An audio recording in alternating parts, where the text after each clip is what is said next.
Hello students, आज हम unit and dimensions of electric charge के बारे में डिस्कस करेंगे कि इसके यूनिट्स क्या होती है, डायमेंशंस क्या है और उसके बाद इसका इलेक्ट्रिक चार्ज की डेफिनेशंस क्या है। एसआई फॉर्म में भी पढ़ेंगे थोड़ा इसके यूनिट और सीजीएस फॉर्म के अंदर भी पढ़ेंगे। तो सबसे पहले हमने पहले ही डिस्कस कर लिया है, वी नो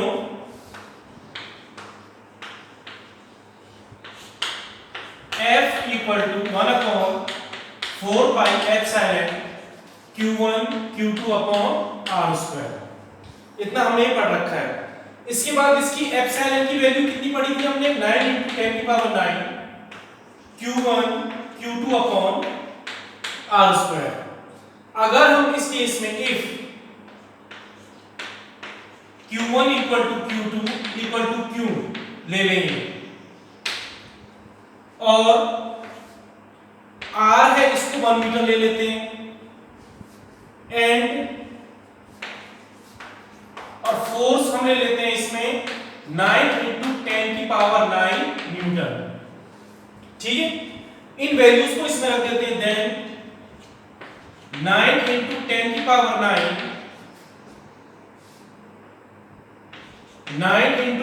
पावर 9 ये क्यू स्क्वायर आ जाएगा और यहां पर आपका 1 स्क्वायर आ जाएगा। इनको जब हम सॉल्व करेंगे तो हमारे पास में क्यू स्क्वायर कितना आ जाएगा? इक्वल टू 1 और Q कितना आ जाएगा हमारे पास में? +-1 कूलम। ये आ गया हमारे पास। तो SI यूनिट क्या हुई हमारी इलेक्ट्रिक चार्ज की? 10 SI unit of electric charge is coulomb और इसको हम C से इंडिकेट करते हैं। ठीक है, अब हम एक कूलम को डिफाइन करते हैं कि एक कूलम क्या होता है। 1 coulomb 10 electric charge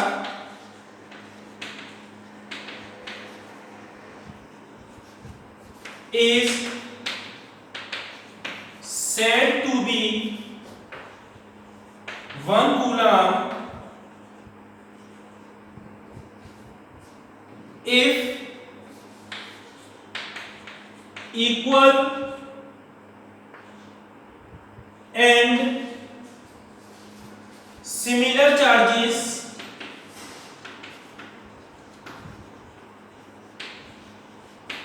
are separated by a unit distance with applying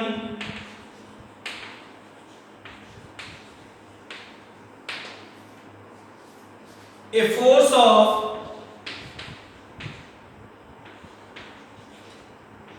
9 × 10 की power 9 Newton.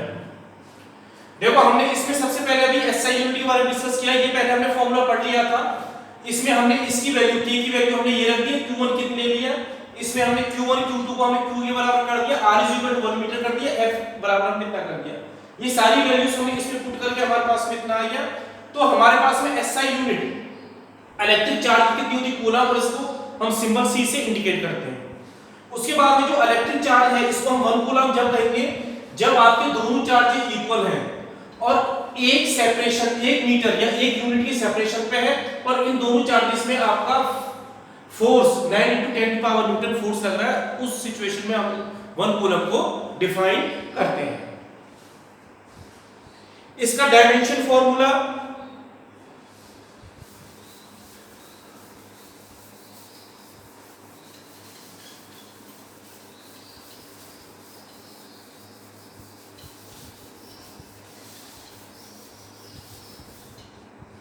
Dimension formula of electric charge.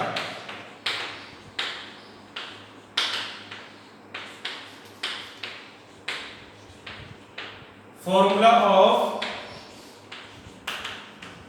Electric charge, dimension formula क्या होगा इसका? AT। ठीक है, ये डायमेंशन फॉर्मूला हो गया। अब इसको हम सीजीएस सिस्टम में और डिस्कस कर लेते हैं। Unit of electric charge in CGS system, electric charge in CGS system. SI में अभी हमने डिस्कस कर लिया था ऊपर, अब हम क्या ले रहे हैं इसका सीजीएस सिस्टम में। ठीक है, सीजीएस सिस्टम में जो इसकी यूनिट होती है इन सीजीएस, यूनिट इज, क्या यूनिट होगी सीजीएस में इसकी? Stat coulomb,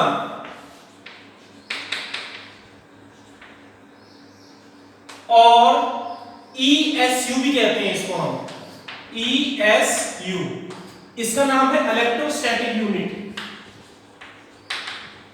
electrostatic unit. एक coulomb, 1 coulomb is equal to 3 into 10 की पावर 9 इलेक्ट्रोस्टैटिक यूनिट।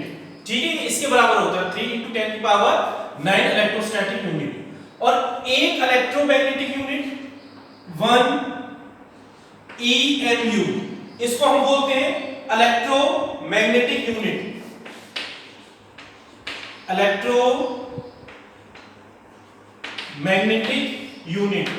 ये जो इलेक्ट्रोमैग्नेटिक यूनिट है ये किसके बराबर होती है? 10 कूलम के बराबर, 10 कूलम। अगर हम इसको इलेक्ट्रोस्टैटिक यूनिट और इलेक्ट्रोमैग्नेटिक यूनिट में आपस में रिलेशन चाहे तो हमारा कितना आ जाएगा? ये 1 EMU is equal to 3 into 10 की पावर 10 को इससे मल्टीप्लाई कर देंगे 10 ESU। ये हमारी एक रिलेशन आगे निकल गई इसमें से, ESU में और EMU में।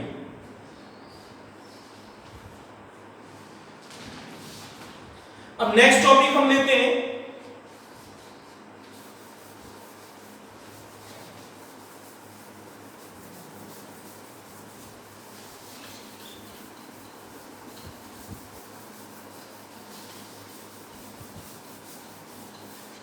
अब नेक्स्ट हम ले रहे हैं डाइलेक्ट्रिक कांस्टेंट और रिलेटिव परमिटिविटी।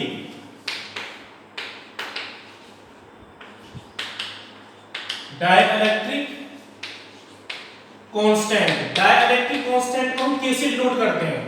और रिलेटिव परमिटिविटी, इसको हम एप्सिलॉन आर से डिनोट करते हैं। ठीक है, अब इसमें देखते हैं, हमने वैक्यूम में पढ़ा है इलेक्ट्रोस्टैटिक फोर्स इन वैक्यूम या electrostatic force in air. We no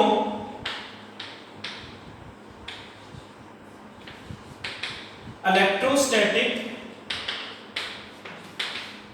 force in air कितना होता है? ये F A is equal to 1/4 pi epsilon Q1 Q2 upon R square. इसको हमने इक्वेशन नंबर 1 दे दिया। अब हम ले रहे हैं इसमें फोर्स मीडियम के अंदर,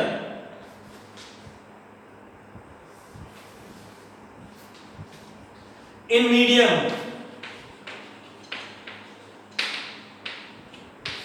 मीडियम के लिए मैंने क्या कर दिया?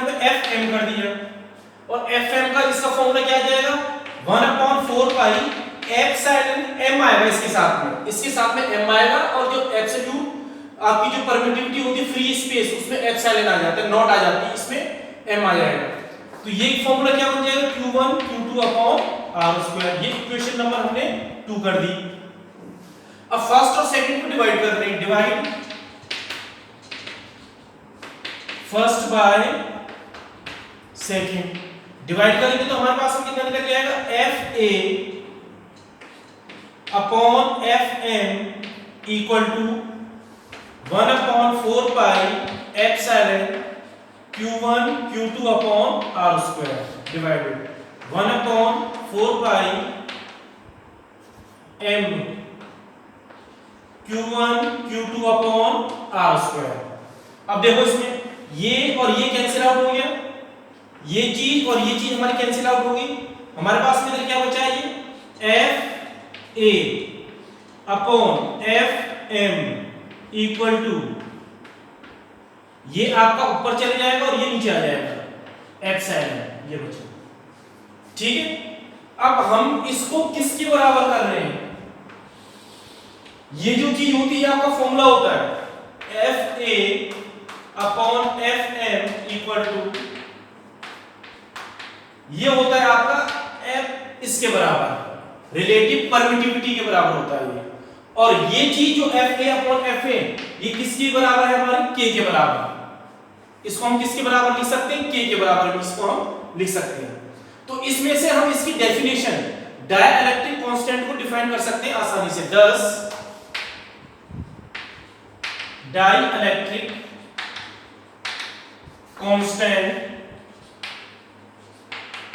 is defined as the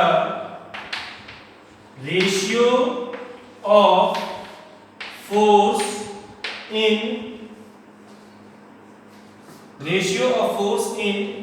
air to medium, ठीक है। ये इसके बराबर हम इसको डिफाइन कर सकते हैं। जो डाइलेक्ट्रिक कांस्टेंट है इसकी k की वैल्यू हम सबसे पहले वैक्यूम के लिए ले रहे हैं, value of k in vacuum. Vacuum में इसकी वैल्यू कितनी होती है, 1.1 होती है सिर्फ। वैल्यू ऑफ k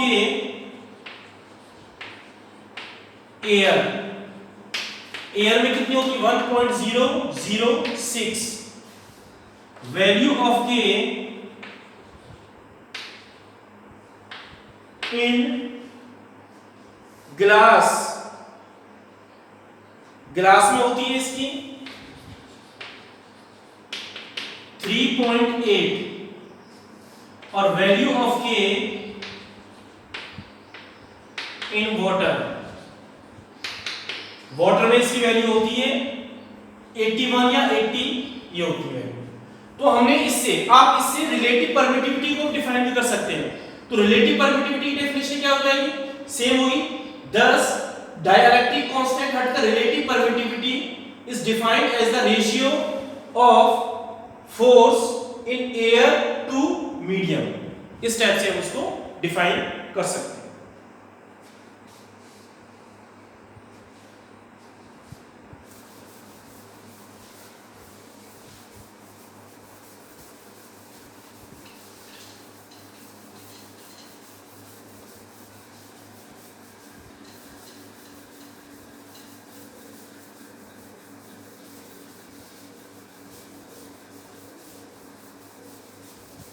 अब देखो नेक्स्ट टॉपिक हम ले रहे हैं इसमें, force between two point charges in terms of their position vectors.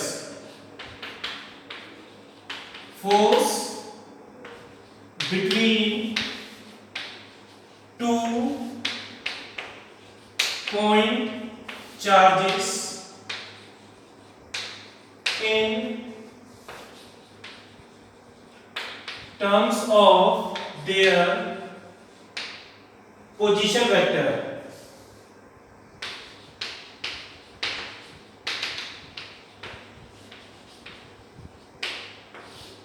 Position की वेक्टर की टर्म्स में ले रहे हैं।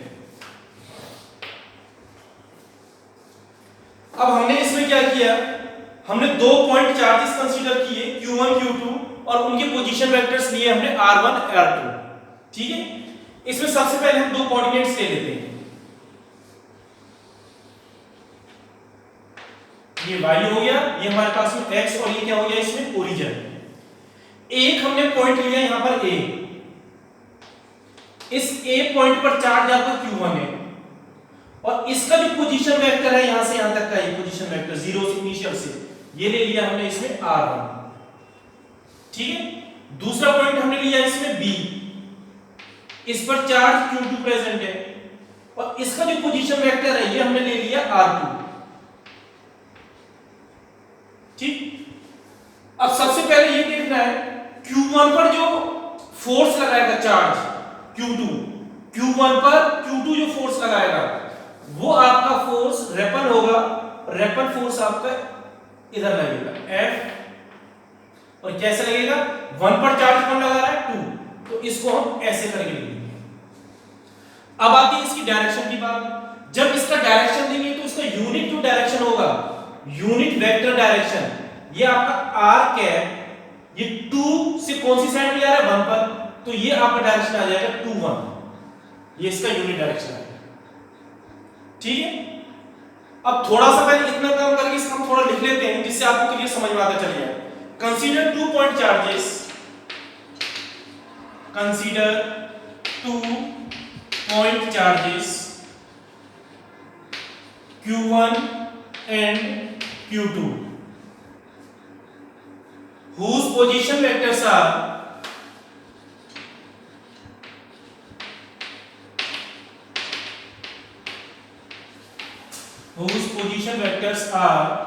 पोजीशन वेक्टर क्या ले लिए हमने, R1 एंड R2 रिस्पेक्टिवली। ठीक, अब यहां पर ध्यान दो, अब इसमें क्या करना है हमें, force acting on charge Q1, force acting on charge Q1 due to charge Q2, तो कितना फोर्स आएगा, इस पर जो फोर्स लग रहा है हमारा, ये इस पर ये फोर्स लगेगा, कितना फोर्स हो जाएगा, ये F vector 1 to 1 upon 4 pi epsilon Q1 Q2। अब इधर ध्यान दो, ये इनका जो डिस्टेंस है तो हमें पता नहीं है, तो डिस्टेंस हम कितना लेंगे इसका AB, तो डिस्टेंस इसका कितना आ जाएगा हमारे इसके बीच में, BA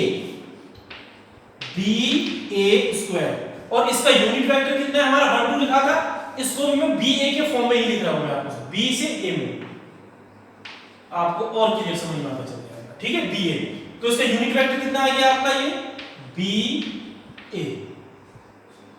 ठीक है, अब देखो इसमें नेक्स्ट अब क्या करते हैं हम, इसी हिसाब से जब इस पर जो फोर्स लगाएगा, इस पर फोर्स लगेगा इस वाले पर, और ये वाला चार्ज फोर्स लगाएगा, तो इसका इस डायरेक्शन में रेपल होगा ये, और इसका फोर्स लगेगा चार्ज 2 पर लग रहा है, किसके, 1 से, चार्ज 2 पर 1 से, और इसका यूनिट डायरेक्शन वेक्टर कौन सा हो जाएगा, यूनिट डायरेक्शन वेक्टर इसका हो जाएगा R यूनिट AB। क्लियर नहीं होता ये सारा ये।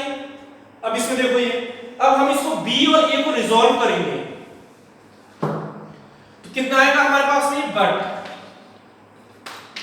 R यूनिट BA, इसका फॉर्मूला क्या होता है, R वेक्टर BA अपॉन,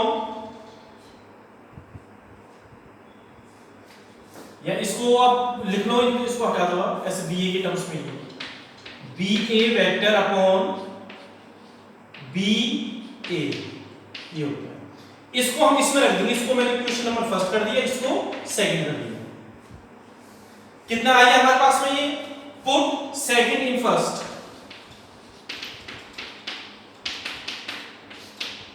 तो ये इक्वेशन हमारे पास में कितनी बन जाएगी, F वेक्टर 1 2 अपॉन 1 अपॉन 4 पाई एप्सिलॉन Q1 Q2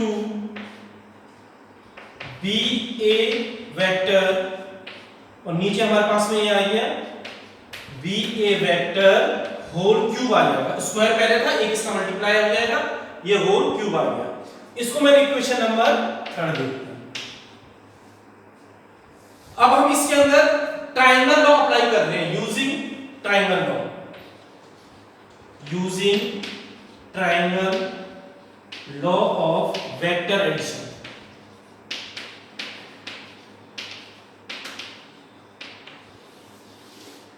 कितना आएगा देखो ट्रायंगल लॉ में, ट्रायंगल लॉ हमारा क्या हो गया, OBA, इसके अंदर लगाएंगे ट्रायंगल लॉ एडिशन, तो कैसे लगेगा इसमें, OA, ये 11th क्लास में पढ़ रखा है हमने सारा, ये OA equal to OB vector plus BA vector. ठीक है, ऊपर से रब कर रहा हूं मैं उसको,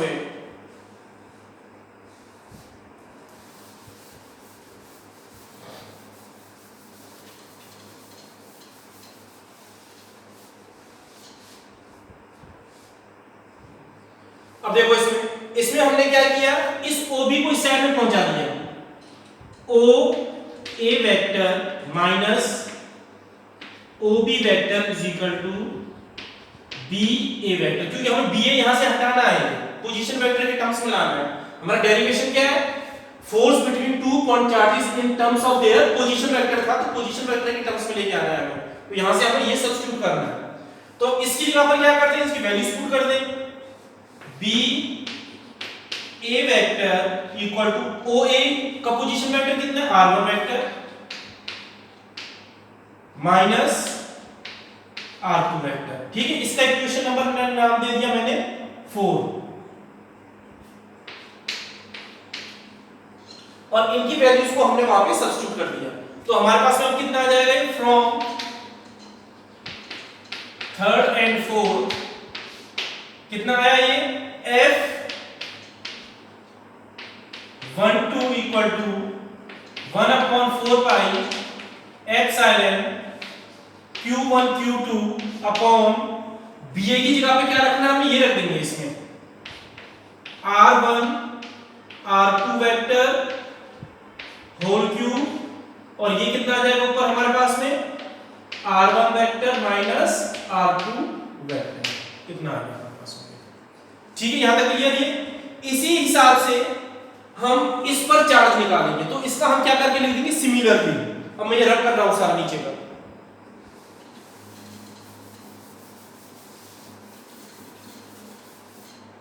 similarly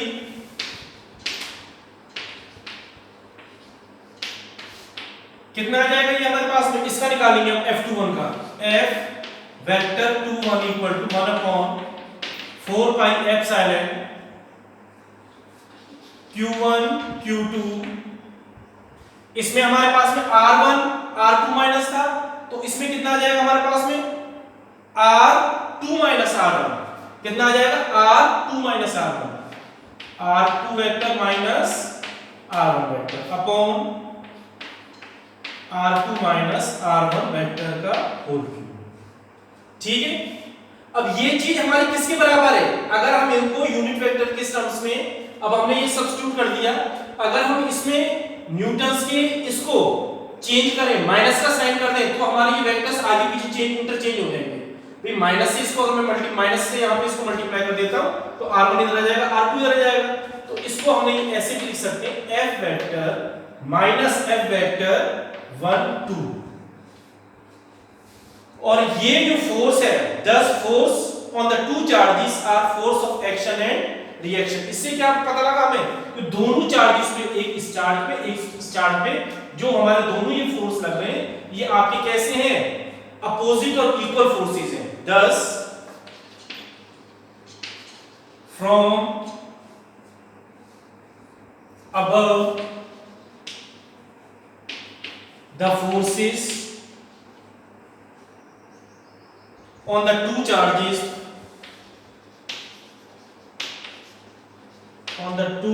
charges of action and reaction।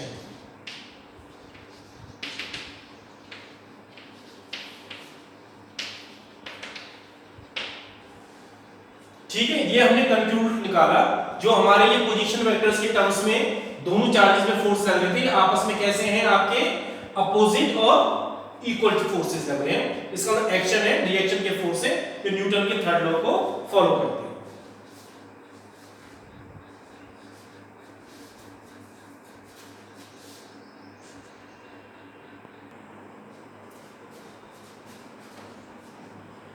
Next topic ले रहे हैं हम, सुपरपोजिशन प्रिंसिपल इन electric charges, force between multiple electric charges, इसको हम सुपरपोजिशन प्रिंसिपल भी कहते हैं।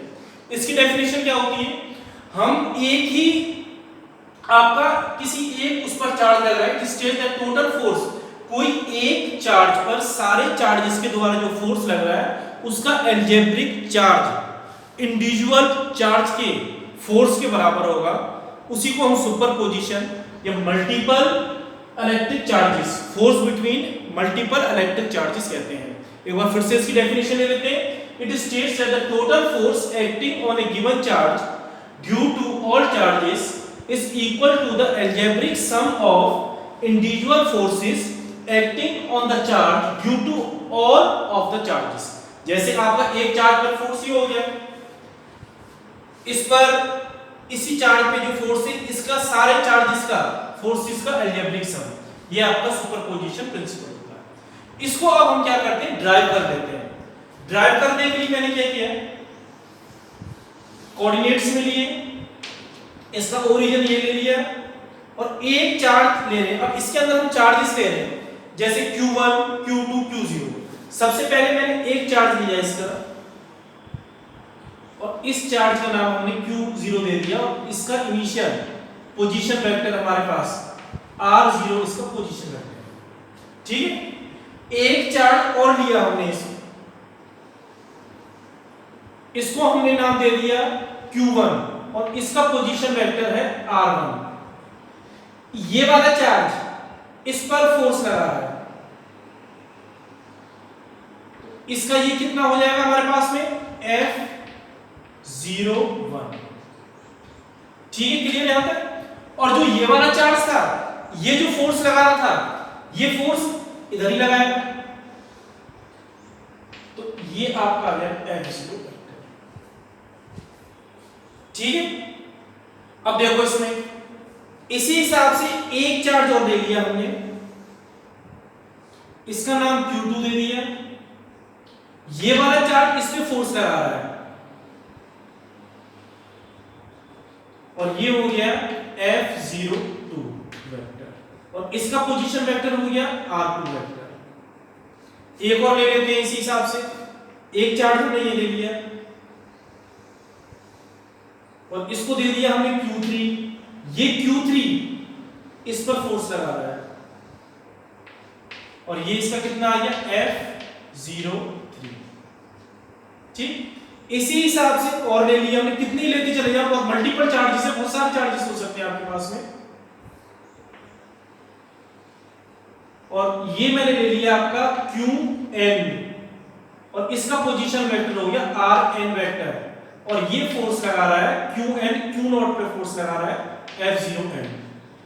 ठीक है, इस टाइप से हमारे इस पर एक टेस्ट चार्ज पर, इस टेस्ट चार्ज पर सारे और जो चार्ज है Q1, Q2, Q3, Q4, Qn तक वो सारे फोर्स इस पर लगा रहे हैं और उनका डायरेक्शन हमने इसमें सारा इंडिकेट कर दिया है उनके पोजीशन वेक्टर्स के रिस्पेक्ट में। कंसीडर n चार्जेस, प्रूफ ले रहे हैं हम इसका। Consider n charges Q1, Q2, Qn and their position vectors and their position vectors is R1 vector, R2 vector, Rn vector respectively।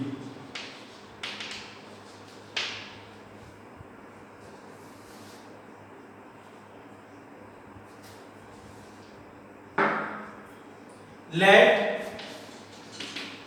Q0 be the test charge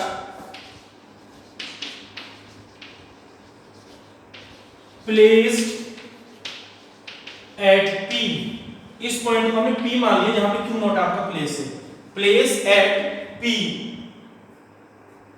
whose position vector is R0, whose position vector is R0। अब इसका derivation start करते हैं। Force acting on,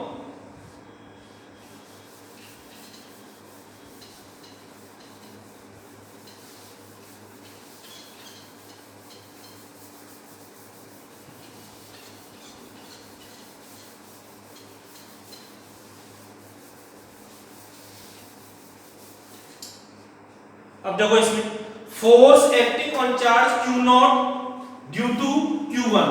Q0 ये रहा और Q1 का है हमारे पास में, ये Q1 इस पर फोर्स लगा रहा है Q1 इस पर फोर्स, तो इसका फोर्स का डायरेक्शन ये था, force acting on Q0 due to Q1, कितना आ जाएगा force F01 equal to 1/4 pi F7 Q0 Q1, ठीक है। और डिस्टेंस कितना होगा हमारा इसमें R0 R1, जैसे अभी पोजीशन वेक्टर हमने पहले निकाला Q, और ये R0 R1 वेक्टर ये आ गया हमारे पास में, इसको हमने इक्वेशन नंबर 1 दे दिया। इसी हिसाब से फोर्स एक्टिंग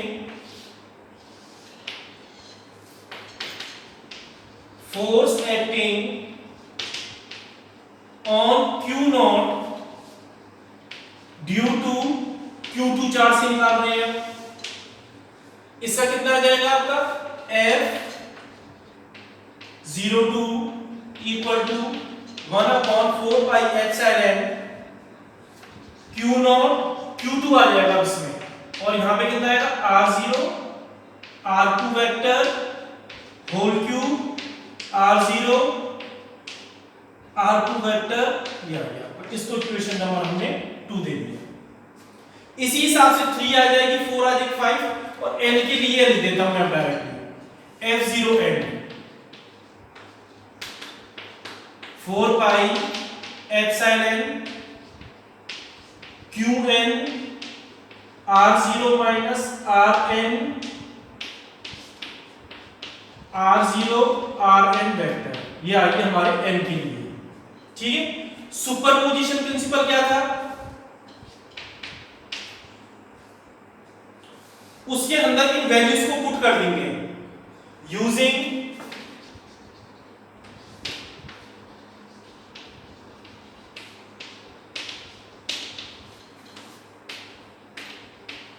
सुपरपोजिशन प्रिंसिपल।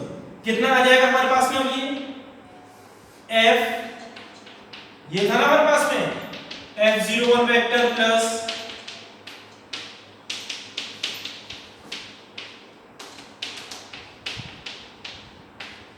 इसके अंदर ये वैल्यूज ऊपर ही रख दो, इसमें F01 की वैल्यू कितनी है ये पुट करो इसमें,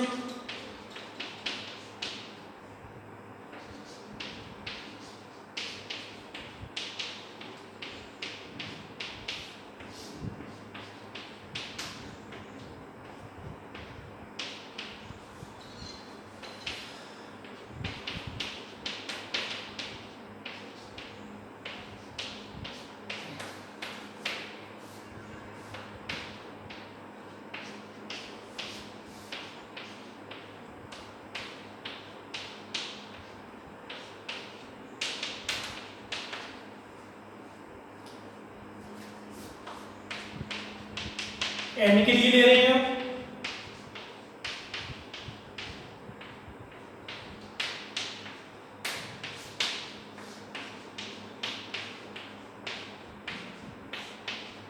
ठीक है। अब इसमें से हम क्या करते हैं, कॉमन निकाल लेते हैं। कॉमन निकालेंगे, हमारे पास में कितना आएगा F0 वेक्टर 1/4 पाई एप्सिलॉन, ये सब में कॉमन आ रहा है, और एक Q0 कॉमन आ रहा है। अब ब्रैकेट में कितना रहेगा हमारे पास में Q1 R0 R1 upon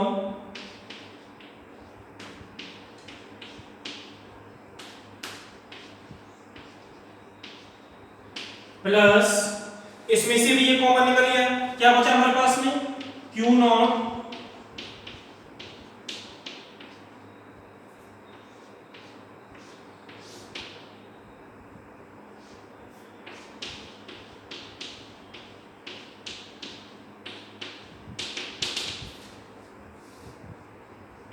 Q0 तो बाहर निकाल दिया, Q0n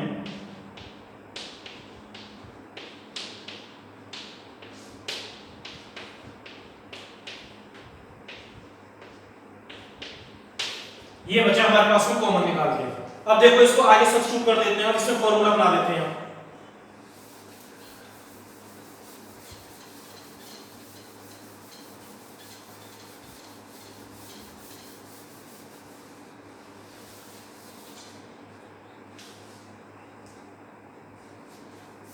अब हमारे पास में कितना आ जाएगा, एफ वेक्टर इक्वल टू, ये कितना निकल गया था, क्यू नॉट 4 पाई एप्सिलॉन। अब ब्रैकेट में ध्यान दो इसमें, अब इस ब्रैकेट में हम क्या करते हैं, ये आपने देखो यहां 1 2 एन तक, 1 2 3 4 5 एन तक, इसमें भी 1 2 3 4, तो इसको हम सिग्मा के अंदर ले लेते हैं, समीशन आई की वैल्यू कहां से स्टार्ट है, 1 से। आई आपका कहां से स्टार्ट, आई हमने ये मान लिया इंटीजर, 1 से लेके कहां तक इंटीजर माना ये, n तक, ठीक है। अब इसमें जो q था, q की भी कंटीन्यूअसली थी, q इंटीजर को हमने i मान लिया, यहां पे 1 2 3 इंक्रीज होता रहेगा, और ये कितना आ जाएगा आपका r0 माइनस ri वेक्टर, और ये हमारे पास में r0 r0 और ri वेक्टर।